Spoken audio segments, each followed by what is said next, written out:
Hey guys, I'm Clint Flair and welcome back to another Division 2 discussion video, and here it is, title update 3. It's the day of the raid, what we've all been waiting for.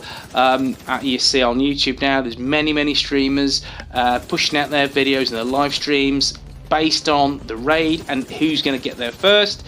Me, I'll play the raid. I've got people to play the raid with, but I'm not that fussed at present. I want to continually hone my PvP build and keep pushing and getting the right gear to deliver some great builds for you guys in PvE and PvP. Not so much in-game raid just yet. I'll get there, but not just yet. With that being said, I want to talk about the raid very briefly, touch base, and talk about how Massive have alienated a huge proportion of the player base by not letting solo players matchmake into the raid. And before I go on, I understand that there's heavy team mechanics, there's communication. It is hard, exceptionally hard. I understand that completely, 110%. I get it. However, you've got to look at it this way: is the Division 2, as the Division 1, had an immense amount of solo players playing the game. PvE especially, they'd hone great skill builds and solo missions, and that's what, again, a good proportion of player base were doing. And with Division 2, again, you're going to get those players back and discover a new core player base based on how good PvE is.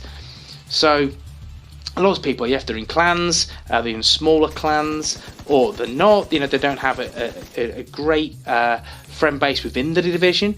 Or is it a case of if they're married with kids and they get home and have something to eat, have a few beers, and then they finally get to de-stress in front of the Xbox or PlayStation or PC and chill out and thought, I want to test this out. I've grinded, I've got the gear that I feel is competitive and is in an in-game build. Let's try this out in the raid.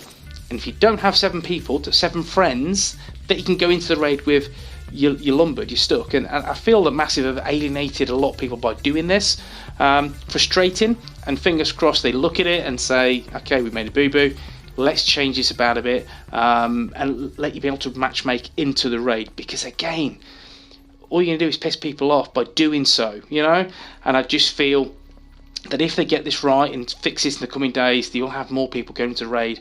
And at the end of the day, these sort of players now have no chance of getting the new exotic weapon, the exotic assault rifle, and all the new gear sets, the raid gear sets. You won't have a chance to get them, whereas Massive did indicate at first that it will be playable for everyone. So that has peed off quite a few people. So touch base, raid, solo matchmaking should happen, should be there. I get it, you need a mic, that's a necessity, and you also need to have good team mechanics and be able to listen. I get that. You need to be able to experience it and then learn from it, rather than screw you, mate, you can't play it because you don't have 7 friends. That needs to be fixed, and hopefully it does. Touch wood. Moving on. PvP. Now, I'm a huge PvP player, and I've loved the Division since the beginning. PvP, going to Division 2, it has been crippled with problems, in my opinion. I've seen many of you guys comment expressing your distaste with PvP in the Division. It's changed, it's not the unique standard of the original game. I get that. Things needed to be changed, and they have been. They've made some huge alterations, in my opinion, for the better, yes. However, I do feel it's still got a bit of a way to go to be in a really good spot. Now, PvP now, you can solo, you can build decent tank builds, and as I predicted weeks ago, it is the tank meta, which is good, which in all honesty is good. Time to kill is low.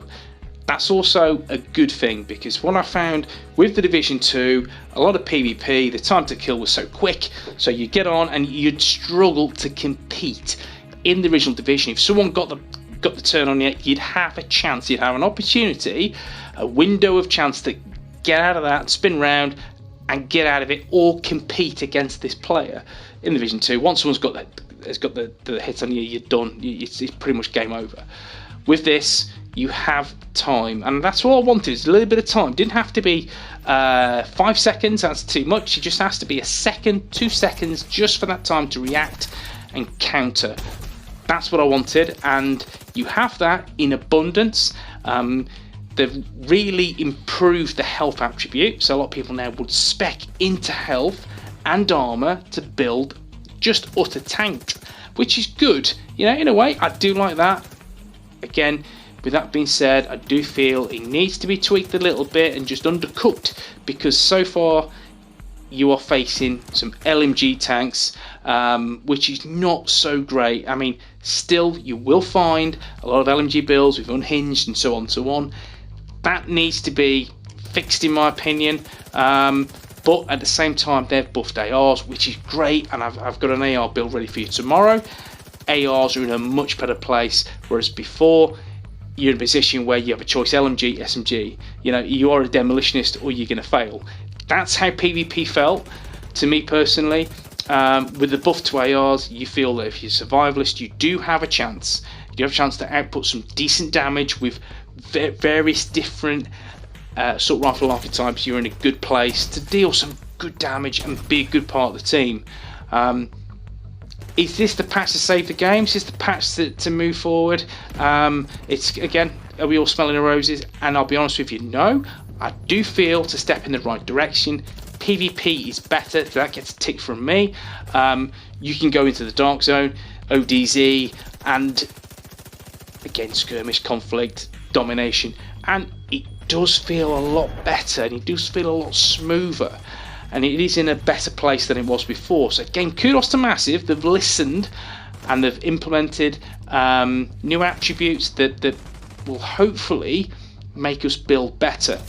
With that being said, it is primarily tank builds out there. You will see a lot of builds, and again, I do look when I'm playing skirmish. I do like to observe to see what other people are running, and I've seen a lot of people with 11 defensive stats, and that means only one thing to me: is you're running unbreakable on your chest piece. That talent is OP. It's gone absolutely bananas. 70% of your health is restored when your armor is depleted. Sorry, 70% of your armor is restored when your armor is depleted. That's insane. It is insane. And again, I'll show you a build tomorrow, and you'll see how powerful it is. It's really good. However, this is going to be what people are running primarily in PvP and even in PvE, because of how strong this particular gear talent is. This is it. I feel the game has moved forward again. So I like to give a tick to Massive and say, well done. You've earned yourself a beer. I do think there's stuff you do need to improve in the game, and as I go through more time in PvP and in PvE, I'll see more things that I'm going to bring to your attention, just to see what you guys feel, see what the community believes, and see where we can take this game. But in all honesty, a tick for improvement. I don't think it's ruined the game. I don't think the game's trash. I do feel it was in a slightly bad place, and this patch in particular has improved my experience in PvP, and continual hone in and updates and patches and tweaks within the game will get it back to its former glory, in my opinion. But hey, we'll wait and see. But there you go, guys. I hope you enjoyed the video. Just a brief one, just talking about PvP and obviously the raid. If you enjoyed the video, please drop a like. And again, if you want to see more Division 2 content, please smash the sub button. And guys, I'll see you tomorrow with a nice AR build. Take it easy.